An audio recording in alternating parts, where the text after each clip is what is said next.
welcome once again to Living in the 21st Century. Joining me is Vadim Kravets, Russian-American descent, and he loves Russia. Vadim, is a pleasure to have you on today. Likewise, it's nice to be back, Errol. Yeah, I know you had past communications and you hold back because you weren't, you seems not to have the courage to really let out what you want to say. But before I start, though, I just want to use this statement that our present Secretary of State, Marco Rubio, stated in an interview on January 30th. He had indicated that Russia involved in this war was dishonest when Russia stated that Ukraine is a threat, some form of a threat to Russia on the battlefield, something pertaining to that, and it speaks subject to correction. And he thought it was wrong, and it pushed Ukraine back 100 years. Now that have a lot of, that in itself is like a subliminal message. And whereas America would have to be facilitating Ukraine in satisfying this war and so forth. On the other hand, Russia is down on a lot of armed forces because they have had to reach out to North Korea to get military assistance in terms of personal manpower on the battlefield and so forth. Do you think that it is still wise that Putin maintain this war, or do you think that our present president may have the power to ask Putin to stop the war or give him some encouragement to come to some peace settlement treaty or something like that? Well, I just want to start with addressing the situation on the battlefield, and I just want to point out that the idea that Russia needed to bring in North Korean troops has been proven to be false. They don't need anybody's support. If anything, they probably use some material from North Korea, some of the equipment, but even that, they use it only to test, which is every country does that. You know, they test their equipment on the battlefield. And this is what Russia is helping North Korea to test. The North Korean troops is the propaganda of the Ukrainian side because they need to somehow involve the United States into their war.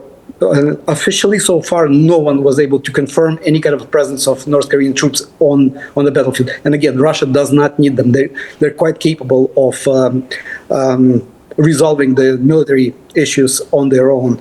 They're very capable. Also, the losses on the Russian side have been misrepresented grossly, and especially that was very evident in Trump's speech, or in the interview, when he said that there's about 1 million Russian soldiers that died.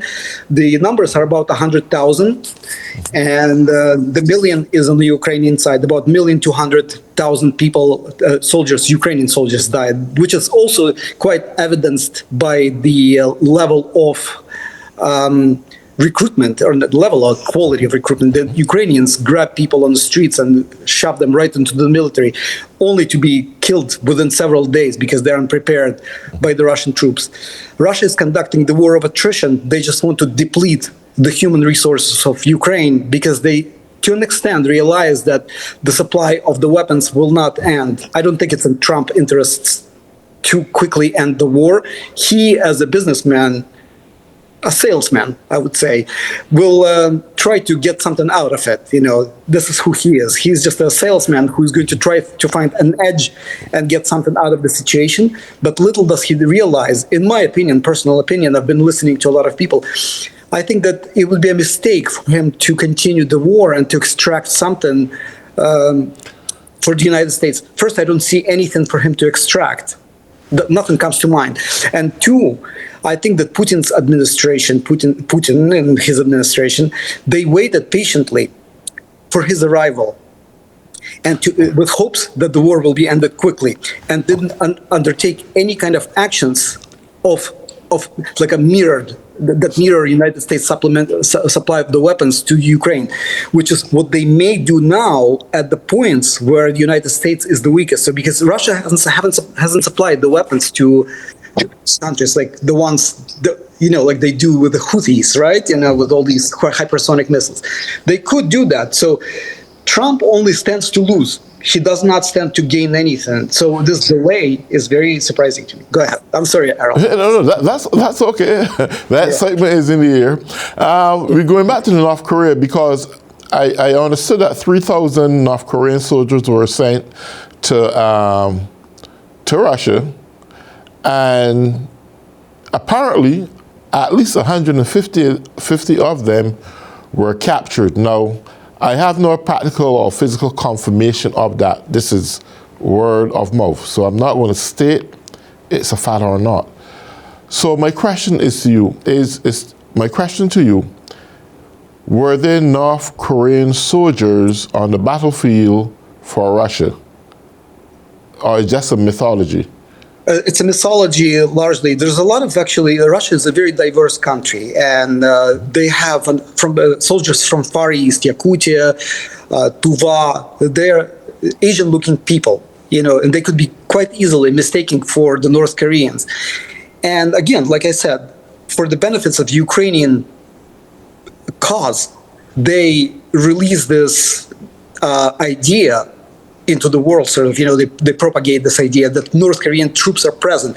The benefit that they reap or hope to reap from that is that it will involve other countries, specifically the United States, because Ukraine has lost the war in 2022 already. It just has been rearmed and resupplied, and its military is maintained. Yeah. So there's not 150 soldiers, North Korean soldiers right now in Ukraine, being held by Ukraine. From what I understand. So do you think that Russia had got some other nationality to represent them on the battlefield and not necessarily North Korea? I wouldn't doubt that there might be some soldiers from different Asian countries that are volunteering to just like the people from Colombia who are fighting on the Ukrainian side in large numbers. I don't doubt that there might be someone. I know that there are Japanese soldiers who are fighting on the Russian side and also on the Ukrainian side. So there might be some Asians who have been captured by Ukraine. Whether they're North Koreans or not, no evidence has been presented to anyone. Nobody officially presented that as evidence. It's all in the realm of rumors at this point. Really? Because, if that's the case, I don't understand why some other nation or nations will have their people go and fight in a war that doesn't concern them to be then misrepresented by the Ukrainian government. None of it makes sense, all right? On the Russian side, if foreign troops are present, many of them, especially like from People's Republic of China or even North Korea, quite possibly, are undergoing some training. For them, it's a valuable experience. Yes, it sounds very cynical, but that's how things are done in the war. People come from different countries to train, to gain experience in the conflict. There's no other way to gain experience. But for Ukraine to present the situation as Russians are employing in some large numbers troops from places like North Korea is a way to gain attention and hope to involve other countries on their side, presenting this as as an unfair situation where Ukraine is fighting not just the Russian force but an international force, and to hope to get some international force involved in Ukraine. Many times they have mentioned that they would like to see peacekeeping troops on the Ukrainian territory, which is something Russia finds unacceptable. So Ukraine presents North Korean presence as a potential justification for the presence of other troops on its territory as well. You see? I understand. So at this juncture, do you believe that Russia still have all this capability? Just put the nuclear weapons aside. Do you still think that Russia is in a solid position of standing on its 2 feet when they had to get their own prisoners to go and fight a war, when many of the soldiers were killed? They don't even have soldiers right now on their territories to really defend them, because you have the Ukrainians ripping havoc in Russia right now with drones and so forth. So with that said, knowing very well that Russia just had to ask places like Iran for drones and North Korea for weaponry and so forth to keep their battle going, it tells me that Russia is not in so much of a strong position anymore. On the other hand, we got Ukraine and its allies still supporting them, and is a heavy driving force behind them. So where does it put Russia at this point, considering there's still a whole lot of economic sanctions that was placed against Russia during the Biden's administration? All his oligarchs and so forth, their yachts and the assets were seized. So Russia's not in a good financial position, economically speaking, to facilitate this war continuously. A lot of the military sites are now getting ripped apart. They're losing a lot of their soldiers. Now, I'm not saying that Ukrainian losing soldiers as well, or innocent people are getting killed. Of course, from both sides are suffering massive damages. My question goes back out to you again. Is it still wise for Putin to be fighting to reinvent the wheel as to bring back USSR, the United Soviet Socialist Republic? Do you think that's a wise idea? I don't think that it's going to. I'll start from the end. I don't think that Putin intentionally tries to revive the USSR. I feel Russia at this point built its relationship with other former Soviet republics strictly on the basis of pragmatism and mutual respect and trade. They don't want to subsidize many of the republics that used to be subsidized heavily by the Russian Federation at the cost for the citizens of Russian Federation. It's a known fact, many of the former republics have received large subsidies from the Russian Federation in confines of the Soviet Union. So within Soviet Union structure, they were all subsidized. When Russia, and I'm a proponent of sort of a larger Russia. I do see Russia being more of in an advantageous position when former Soviet republics sort of join in, necessarily in the format of the Soviet Union, but just align themselves with overall Russian strategic goals. Because it's a demographic thing and other few things, but right now, Russia, in a sense, is in a better position because it can concentrate on its own needs and build its economy, manage its economy effectively without having the burden of other republics which required heavy subsidization, of which Ukraine, by the way, was one. A lot of money went into Ukraine. Baltic republics were heavily subsidized. Georgia, Moldova, they're all very, very much subsidized. The only one that wasn't was Belarus. It was self-sufficient, and Russia. But in any case, so Russia has a massive military-industrial complex, massive. Much of it in the 90s was sort of, went into conservation. They closed a lot of factories, which they now revived, and they're producing a lot of weapons. Quite a bit material, which exceeds that of the combined production of all Western countries together. For that, about by factor of 2, maybe even more, I don't know. So Russia is very easily managing its war machine and fighting the war of attrition. It knows that it has enough logistics and supply in order to slowly dwindle all the supplies that are being brought to Ukraine. With an eventuality being Ukraine's surrender and the solution. I think that's what's going to happen. Ukraine is not going to say that it's already been. I mean, who am I to say? But I don't see that happening. I don't see that happen. I don't see the. It's impossible for Ukraine to surrender. I mean, it's like Putin will have to just wipe them off clean with a nuclear weapon, and that's still going to happen. It's just not Ukraine. Ukraine allies and those in the European region recognize this threat by Putin. This is not nothing that's going to happen just to Ukraine. When he finishes with Ukraine, he's going to go after them too, right? I'm telling you, it's about restoring the USSR, but it's not going to happen. Let's step out the political realm for a moment. And people like you and I, right? We were lended power by the masses of society or our country to lead, to govern, to rule.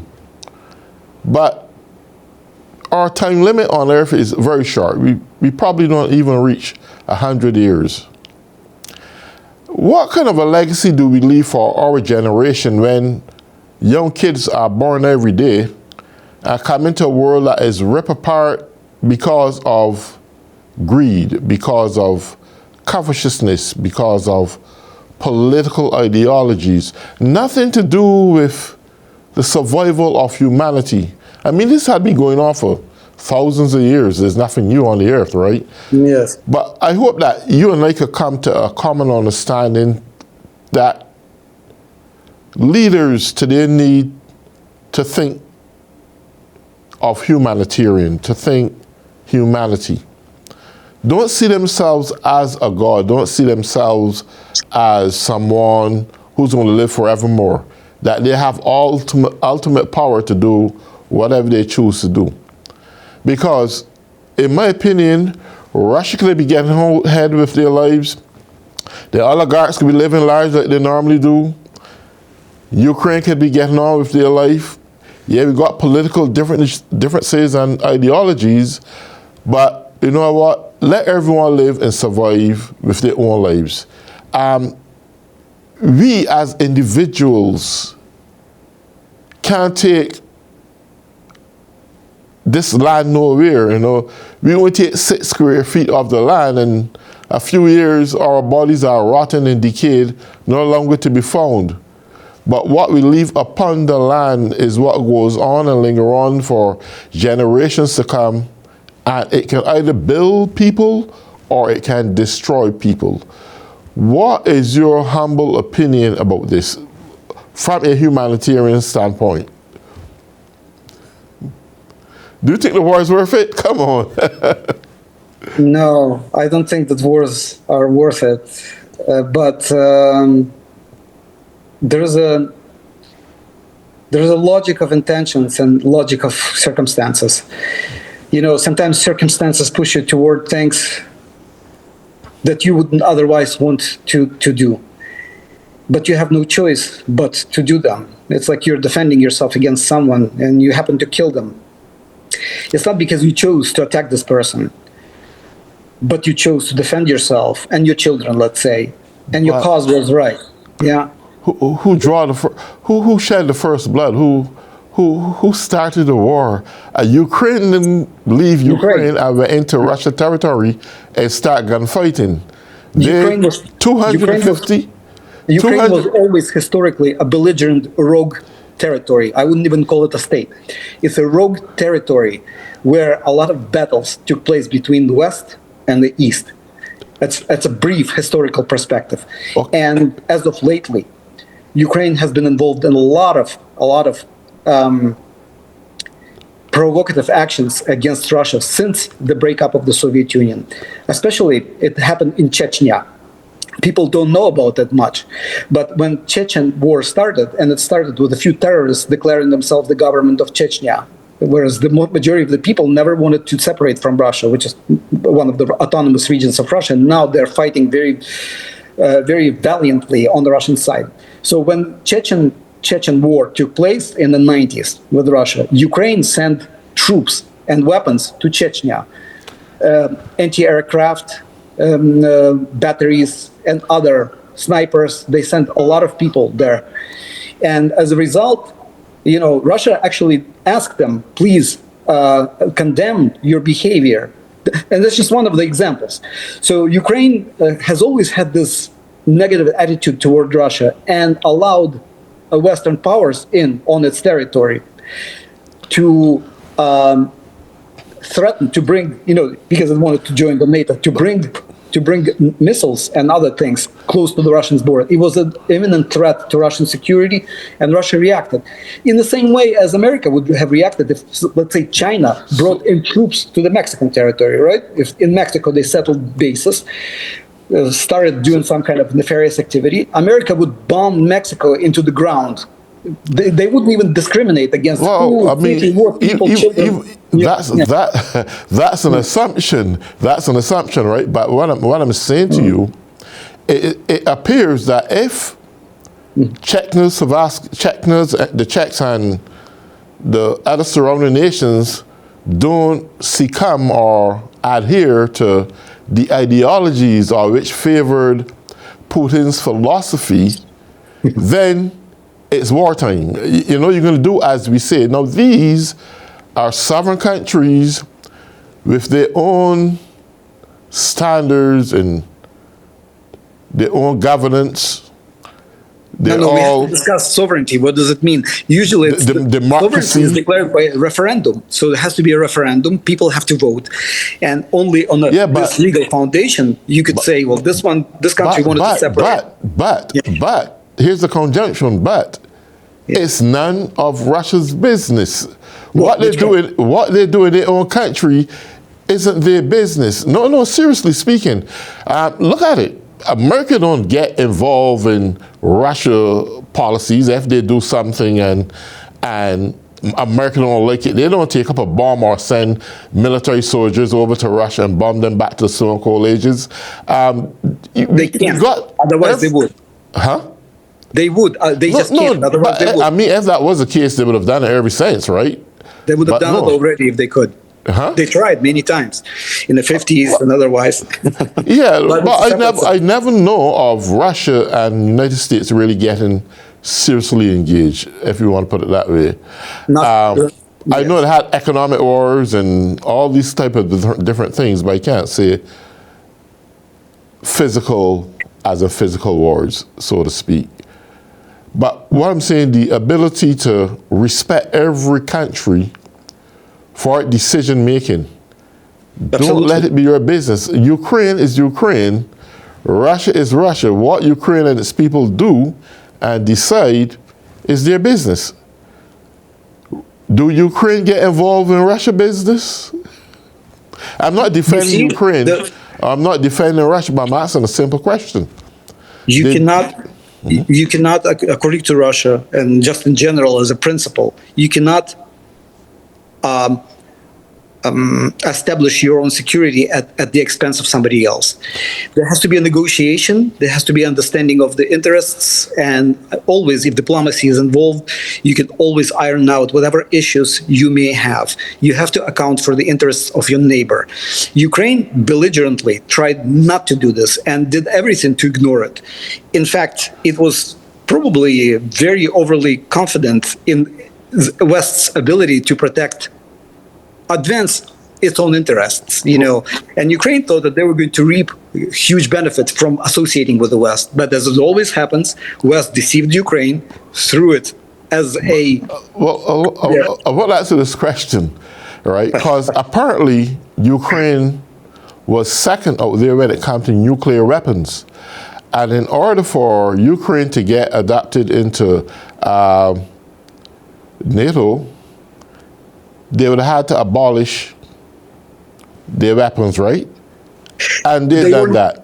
They weren't Ukrainian weapons. They were Soviet weapons on the Ukrainian territory, control of which only was in Russia. Only Russia could have launched these weapons from the Ukrainian territory anywhere else. So these were Russian weapons, and Americans were the most insistent because they were afraid. They knew Ukraine was a rogue state. They were mostly insistent on Ukraine giving up its weapons and sending them back to Russia, where the control of these weapons actually existed.